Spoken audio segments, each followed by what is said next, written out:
नमस्कार दोस्तों, आज का जो टॉपिक है वो बहुत ही महत्वपूर्ण है क्योंकि आज हम बात करेंगे आईपीसी के सेक्शन 376 के बारे में, यानी कि रेप केस के बारे में। बलात्कार जैसे मामले बहुत ही संगीन अपराध होते हैं और इसी के आधार पर हम अभी बात करने वाले हैं सुप्रीम कोर्ट के बहुत ही महत्वपूर्ण जजमेंट की, जिसमें कि सुप्रीम कोर्ट ने गुजरात हाई कोर्ट के आदेश को पलट दिया है। दोस्तों, सुप्रीम कोर्ट ने गुजरात हाई कोर्ट के आदेश को पलट दिया है, जिसमें बलात्कार के मामले को आरोपी और पीड़ित के बीच समझौता दर्ज करके समाप्त कर दिया था।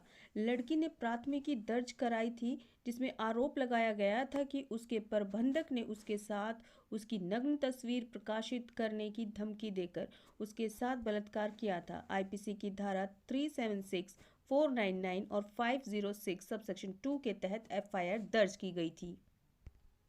ऐसा बहुत बार हुआ है कि औरत के ना चाहते हुए भी उसके साथ शारीरिक संबंध बनाए जाते हैं। बाद में जब वो रिपोर्ट लिखवाती है बलात्कार की, तो कहा जाता है कि इसमें इसकी सहमति थी। ऐसा ही कुछ ऐसे केस में हुआ है, इस केस में हुआ है।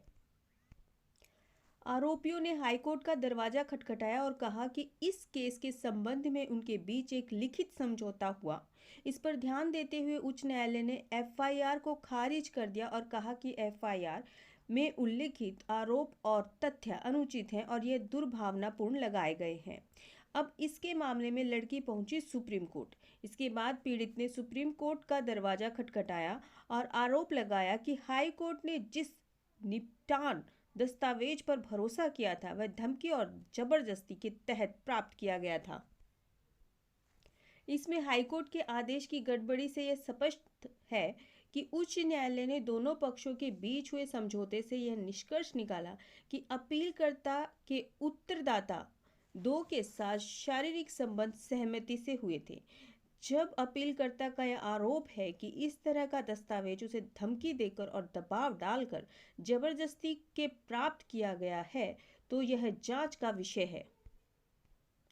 दोस्तों, भारतीय साक्ष्य अधिनियम की धारा 114 ए का उल्लेख करते हुए न्यायमूर्ति उदय उमेश ललित, न्यायमूर्ति इंदु मल्होत्रा और न्यायमूर्ति आर सुभाष रेड्डी की पीठ ने देखा कि उपयुक्त धारा का गठन यह स्पष्ट करता है कि जहां अभियुक्त द्वारा संभोग सिद्ध हो जाता है और यह सवाल है कि क्या यह उस महिला की सहमति के बिना हुआ था जिसने बलात्कार का आरोप लगाया गया था, और ऐसी महिला अदालत के समक्ष अपने साक्ष्य में कहती है कि उसने सहमति नहीं दी, अदालत मान लेगी और उसने सहमति नहीं दी। इसमें फिर से क्लियर कर देती हूँ कि अगर ऐसी महिला जिसके साथ जो है बलात्कार हुआ है, दुर्घटना घटी है, ऐसी महिला अगर अदालत के समक्ष अपने साक्ष्य में कहती है कि उसने सहमति नहीं दी थी, उसके साथ जबरन किया गया था, तो अदालत मान लेगी कि उसने सहमति नहीं दी। दोस्तों, आज के समय में बलात्कार जैसी घटनाएं बहुत ही बढ़ती जा रही हैं। कुछ आरोप सही भी हैं, लेकिन कुछ जानबूझकर भी, कुछ सही तरीके से दिखाकर और दूसरों को फंसवाने की वजह से भी लगाए जा रहे हैं। तो कोर्ट सारी चीज़ों को देखता है। ऐसा नहीं है कि सिर्फ एक ने कह दिया लेकिन सर्कमस्टांसेस ऐसे नहीं थे, तो वहाँ पे ये तथ्य भी देखने योग्य है कि वास्तव में ऐसा हुआ होगा या नहीं। यानी कि सभी चीज़ों को देखकर ही कोर्ट निष्कर्ष निकालता है कि क्या करना है, समझौता करना है या नहीं करना है।